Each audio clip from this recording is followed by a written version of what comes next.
யார் வேணாலும் என்ன வேணாலும் செய்யலாம், அது அவங்கவுங்க விருப்பம், அதை யாரும் தடை செய்யக்கூடாது. ஆனா அந்த செயலை பயிற்றுவித்தவர் யாரு அப்படின்னா இவர் தான். அதுக்காக அவங்க செய்யறாங்க, இது உங்களுக்கு மாற்றா எதிர்ப்பா அப்படிலாம் இல்லை. மாவீரர்கள் ஒரு கோயிலுக்கு போறோம், சாமி கும்பிட போறோம், 1000 லட்சக்கணக்கான பேர் வருவாங்க. என்னன்னே இப்ப ஒரு முதலமைச்சர் வராரு, எதிர்கட்சியில இருந்த முதலமைச்சர் வந்தவர் வராரு, இவருக்கு உங்களுக்கு என்ன எதிர்ப்பா அப்படிலாம்? கோயில் மாவீரர்கள் சாமி, எங்களுக்கு தெய்வம், அதை நாங்க ஒரு விதமா வழிபாடு பண்றோம், அவங்க ஒரு விதமா வழிபாடு பண்றாங்க. ஆனா உனக்கு இந்த சாமியை கண்டுபிடிச்சு கொடுத்தது யாரு? அமெரிக்காவை கண்டுபிடிச்சது கொலம்பஸா? அமெரிக்காவை கண்டுபிடிச்சது கொலம்பஸ். சரி, அமெரிக்கா இன்னைக்கு ஆட்சி செய்யறது எத்தனையோ பேர் வந்துட்டாங்க. ஆனா அமெரிக்காவை கண்டுபிடிச்சது யாரு அப்படின்னு சொல்லுவாங்க? கொலம்பஸே செத்து போயிட்டாரு, பல ஆயிரக்கணக்கான ஆண்டு, பல நூற்றாண்டுகள் ஆயிடுச்சு. இன்னைக்கு யாரோட பேர் இருக்கு? அதுதான் விஷயம். கூட்டம் அது பெரிய விஷயம் இல்லைங்க, கூட்டம் யாராலும் கூட்டிடலாம். ஆனா எந்த கூட்டம் உண்மையான கூட்டம் ஒரு விஷயம் இருக்கு இல்லைங்களா, அந்த கூட்டம் தான் ரொம்ப முக்கியம். ஒரு சினிமா நடிகரை பார்க்க லட்சக்கணக்கான பேர் திரளலாம், ஆனா இங்க மாவீரர்களுக்கு ஒவ்வொரு வர இந்த கட்சி கூட்டத்துக்கு வரத்துக்கும் மற்றவங்க இடத்தை பொறுத்து வித்தியாசம் இருக்கு. கூட்டம் பெரிய விஷயமே இல்லை. இருந்தாலும் இங்க நாம் தமிழர் வச்சு கொண்டாடுறது வந்து ஒரு உண்மையான மாவீரர்களை போட்டுறதுக்காக ஒரு கொள்கைக்கான கூட்டம். அதாவது இது தனி மனிதனுடைய ஆளுமைக்கான ஒரு ஆடையாளமா நான் பார்க்கல. மாவீரர்கள் வந்து இந்த இனத்திற்காக தன் உயிரை கொடுத்தாங்க. அவங்க மனசுக்குள்ள எந்த ஒரு கள்ள கபடமும் இல்லை. என் தலைமுறைக்கு அடுத்த தலைமுறையாக சுதந்திர காற்றை சுவாசிக்கணுன்றதுக்காக தன் உயிரை கொடுத்தாங்க. இந்த நிலையில வந்து இவங்க வந்து போட்டி அரசியல் செய்யறவங்க, இருந்தாலும் அவங்களுக்கு வேற அரசியல் தெரியாது, எண்ணின சொந்தங்களை வச்சுதான் அவங்களுக்கு அரசியல் பிழைப்பு. அதனால அவங்க மாவீரர் நிகழ்வு நடத்துறாங்க. இது கூட்டம் யாருக்கு வரும் அப்படின்றதுதான் இல்ல. செந்தமிழன் சீமான் வந்து தலைவர் மாவீரர் நாள் உரை நடத்தினதுக்கு அப்புறமேட்டு இந்த பூமி பந்துல அண்ணன் மட்டும்தான் மாவீரர் உரை நடத்திருக்காரு. அந்த மாவீரர் உரையை வந்து இவங்க பண்றதுனால மட்டுமே தமிழ் தேசிய அடையாளம் அவங்களுக்கு வந்துடும் சொல்ல முடியாது. நீங்க அதாவது பூவோடு சேர்ந்த நாரும் எப்படி மனம் வீசுமோ அப்படி நாம் தமிழர் கட்சி ஒரு நாள் பயணிச்சாங்க. அந்த மனம் அவங்க கிட்ட வீசுதே தவிர அவர்களிடத்துல உணர்வு இல்லைன்றத உலக தமிழர்கள் கண்டிப்பா ஒரு நாள் புரிஞ்சுப்பாங்க. இது அவங்களுக்கான அடையாளம் கிடையாது. அவங்களுக்கு இதை தவிர வேற அரசியல் தெரியாது. ஐயா, இந்த கட்சி இப்ப ஆரம்பிச்சு கிட்ட 15 வருட காலங்கள் ஆக போகுது. இப்ப இவங்க தனியா போய் ஆரம்பிச்சாங்கன்னா இந்த கட்சியோட அண்ணன் வந்து கட்சி கொள்கையில இருந்து விலகிட்டாரா? இல்ல. அவங்க சொல்ற ஒரே வார்த்தை என்ன, நாங்க வந்து எங்களுக்கு மரியாதை கொடுக்கல, எங்களுக்கு எதிர்பார்த்தது கிடைக்கல அப்படின்ற மாதிரிதான் கட்சியை விட்டு விலகி போயிருக்காங்க. இப்ப அவங்க மாநாடு நடத்துறாங்க, இல்ல நாளைக்கு இதே மாவீரர் நாள் அவங்க எடுக்கிறாங்க அப்படின்னா, இந்த மாவீரர் நாள் இந்த தமிழ் தேசியத்துல தமிழகத்திலேயே உருவாக்குனது நாம் தமிழர் கட்சியின் அண்ணன் சீமான் மட்டும்தான். இன்னைக்கு அபாவம் இப்ப மாவீரர் நாள் திராவிட கழகத்துல இருந்து எல்லாருமே இப்ப எடுக்க ஆரம்பிச்சுட்டாங்க. காரணம் என்னன்னா, தமிழ் தேசியத்தை பத்தி பேசுற ஒரே இனம் சீமான் மட்டும்தான், வேற யாருமே கிடையாது. அந்த பயம் அவங்களுக்கு வர ஆரம்பிச்சிருச்சு. அதனால இந்த கட்சியில இருந்து அவன் பொறுப்புக்கு ஆசைப்பட்டும் பணத்துக்கு ஆசைப்பட்டும் இந்த கட்சியை விட்டு விலகி அவன் தனிப்பட்ட முறையில தாமுகம் தெரியணுன்றதுக்காக செயல்பட்டு தான் இதை பண்ணிட்டு இருக்கான ஒழிய, அண்ணன் கொள்கையில மாறிட்டாரு, அண்ணன் பெட்டி வாங்கிட்டாரு, அண்ணன் கூட்டணி சேர்ந்துட்டாரு அப்படின்ற எண்ணத்தோட எந்த பெட்டியும் எவனும் கொடுக்கறது இல்ல. இப்ப சாதாரணமா பாருங்க, எந்த கட்சியில விலகினாலும் பெருசா காட்டுறது இல்ல. நாம் தமிழர் கட்சியில இருந்து ஒருத்தர் வெளில போறாங்கன்னா உடனே மைக்க தூக்கிட்டு திராவிட கழகம்லாம் கிளம்பிடுறான். ஏன் வெளில போறீங்க, எதுக்கு வெளில போறீங்க அப்படின்னு. அந்த மாதிரிதான். ஆனா இப்ப எங்களுக்கு என்ன ஒரு சுலபமான வேலைன்னா, எவன்லாம் இங்க அயோக்கியன், எவன்லாம் பணத்துக்கு ஆசைப்பட்டவன், எவன்லாம் இங்க எதுக்காக இந்த கட்சிக்கு வந்தவன், தான் முன்னிறுத்துறதுக்காக இந்த கட்சிக்கு வந்தவன் அப்படின்றத நாங்களா தேட தேவையில்ல, அவனா கழிச்சிட்டு வெளில போறான். அது வரைக்கும் எங்களுக்கு மிகப்பெரிய சந்தோஷம். ஒரு நல்ல தமிழ் தேசியம் மீண்டும் மீண்டும் உருவாகிட்டே இருக்கு, புது ரத்தம் பாஞ்சுக்கிட்டே இருக்கு. இப்ப 2026 தேர்தல்ல அண்ணன் வந்து இளம் வேட்பாளர் தான் நிப்பாட்டுறாரு. கிட்டத்தட்ட ஒரு 100க்கு மேற்பட்ட இளம் ரத்தம் உள்ள வேட்பாளர்களை மட்டும்தான் நிப்பாட்டுறேன்னு சொல்லியிருக்காரு. அதனால அயோக்கியர்கள் போகதான் செய்வாங்க. அதாவது நல்ல தண்ணி வரும்போது கெட்ட தண்ணி ஓரம் ஒதுங்கதான் செய்யும். அதுதான் நடந்துட்டு இருக்கு. அதனால அவங்களால நாம் தமிழர் கட்சிக்கு பாதிப்பான்னு கேட்டா பாதிப்பு கிடையாது. இந்த மாதிரி அயோக்கியர்கள் வெளில போக போக போக நாம் தமிழர் கட்சி மேல முறையிட்டு மேல போயிட்டே தான் இருக்கும். என்றுமே எங்களுக்கு வெற்றி படிக்கட்டு தான். என் தலைவர் மேதகவே பிரபாகரன் சொன்ன மாதிரி பாதையை தேடாதே உருவாக்கு அப்படின்னு சொல்லியிருக்காரு. அததான் செந்தமிழர் சீமானும் பண்ணிட்டு இருக்காரு. என்றுமே நாம் தமிழர் கட்சிக்கு வெற்றி வாய்ப்பு அதிகம். கெட்டவர்கள் போனவர்கள் போகட்டும், இருப்பவர்கள் சிறப்பாக களமாடுவார்கள். அது வந்து அகலக்கால் வைக்கிறாங்கன்னு தான் நான் பாக்குறேன். ஏன்னா அவங்க இன்னைக்கு நான் ஒரு மாநாடு நடத்துற அளவுக்கு ஒரு பெரிய ஆளா வளர்ந்துருக்காங்கன்னா அவங்க மனசுக்குள்ள தனித்தனியே பெரிய ஆளா நினைச்சுக்கிறாங்கன்னா அதுக்கு முழு காரணம் அண்ணன் சீமான் அவர்கள் தான். ஏன்னா அவர் தான் வளர்த்து விட்டது. அது வந்து அது சொல்லுவாங்களே, நம்ம ஊர்ல சொல்லுவாங்களே நன்றி கட்டவங்க சொல்லுவாங்களே, அந்த வகையில தான் நான் பாக்குறேன். எங்களுடைய தலைவன் மேதகு பிரபாகரனோட சேர்ந்து இருந்தவங்க போர்க்கண்டு இந்த இனத்தை மீட்டெடுக்கணும்னு சொல்லி தன்னுயிரை இந்த முதல் ஈயர்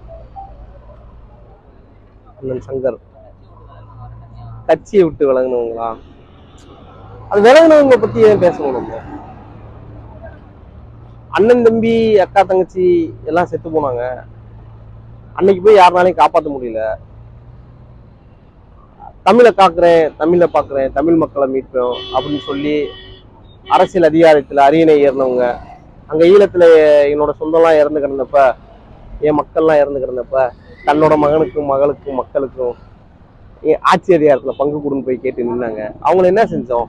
இந்த மக்கள் என்ன செஞ்சாங்க? இப்பயும் அவரோட மையன் முதலமைச்சர் இருக்காரு, அவரோட பேரன் துணை முதலமைச்சர் ஆயிருக்காரு. என்ன செஞ்சுட்டோம்? இவங்கள மக்கள் என்ன செஞ்சுட்டாங்க? அது மாதிரிதான் இங்க இருந்து போனவங்க என்ன செஞ்சிட போறாங்க? மகிழ்ச்சி தான். மாவீரர் நாள் அப்படின்றத எங்க அண்ணன் செந்தமிழன் சீமான் தான் முன்னெடுத்து மிக பிரம்மாண்டமா பண்ணியிருக்காரு. அதுக்கடுத்து இதே நிகழ்வு நானும் எடுக்கணும் அப்படின்னு ஒரு இயக்கம் ஆரம்பிச்சிருக்காங்கன்னா மகிழ்ச்சி, வாழ்த்துக்கள். முதல்ல யாரு இருப்பாங்க? மாவீரர்கள் தான் இருப்பாங்க. எங்க அண்ணன் இருக்காரு, வேற யாரு இருக்கா? அவங்களுக்கு பின்னாடி யாரு? அது அனைத்து கட்சி கூட்டம் கூட்டா எல்லா கட்சியும் போவாங்க. அனைத்து கட்சி கூட்டத்துக்கு பின்னாடி யாரு இருக்காங்க? நம்ம என்ன பதில் சொல்ல முடியும்? இந்திய அரசாங்கம் இருக்கும். இந்திய அரசாங்கம் பிஜேபியில அது கூட எப்படி ஏடிஎம்கே டிஎம்கே எல்லாம் போய் நிற்பாங்களாம் கேட்டா இந்த மாதிரி ஒரு விளக்கமா இருக்கும். அது மாதிரிதான் அவர் யாரோ ஒரு கெஸ்ட் ரோல்ல போயிருப்பாரு. அதை பத்தி நம்ம விமர்சிக்க தேவையில்லை. அது அதுக்கடுத்த நிகழ்வு.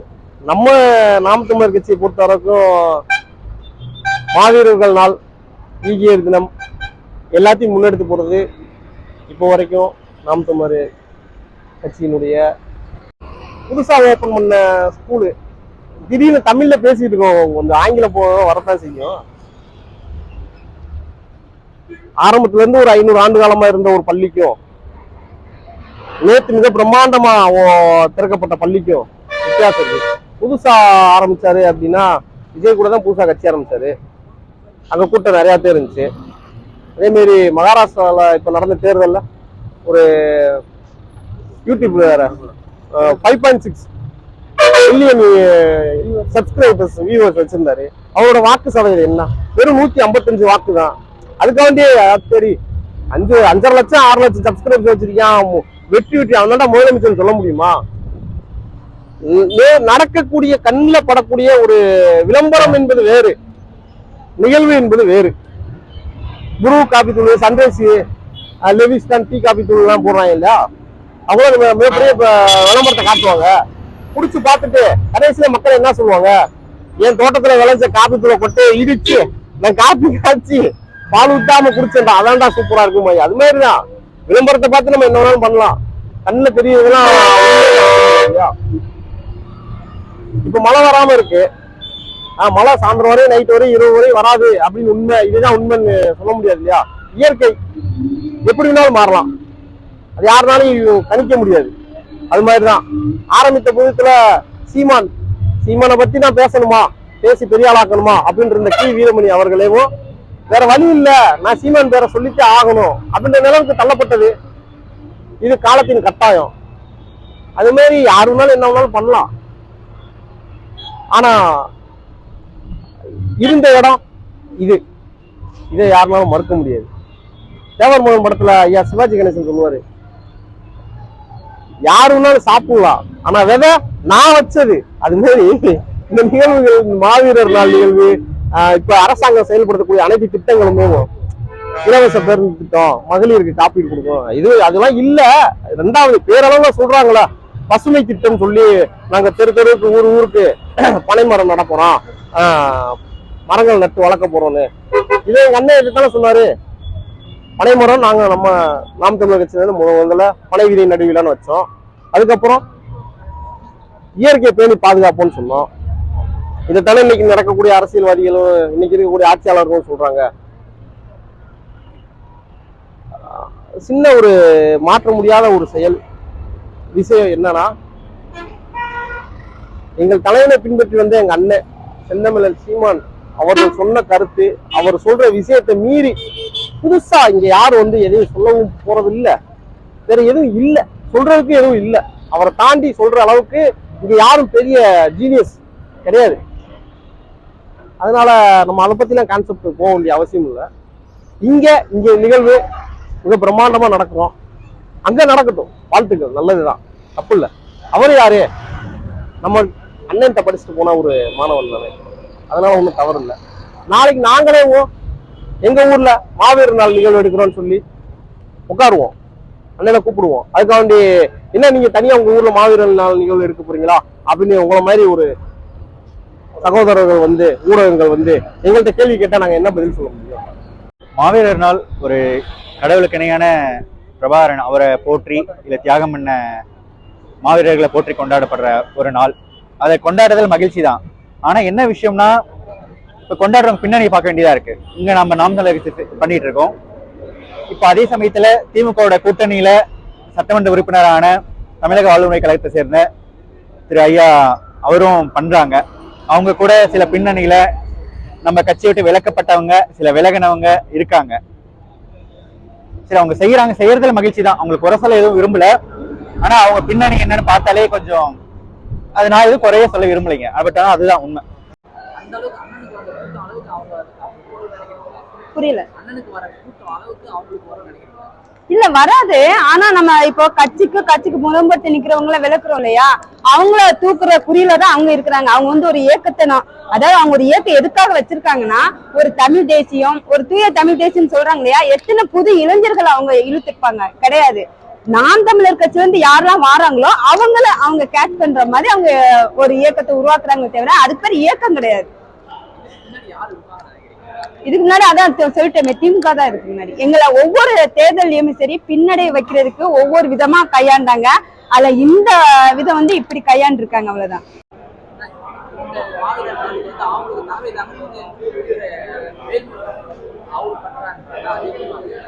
திமுக வந்து நேரடியா வந்து இவங்க வழிநடத்த முடியாதுன்றதுக்கான ஒரு மாற்று சக்தியா தான் வேல்முருகனை கொண்டு வந்து இன்னைக்கு ஒரு தலைமை ஏற்க வச்சிருக்காங்க. இது திமுகவுடைய நகர்வு. அதாவது திமுக வந்து தன்னால நேரடியா வந்து நாம் தமிழர் கட்சியை உடைக்க முடியாது, அதனால அவங்க ஒரு மறைமுக நகர்வு.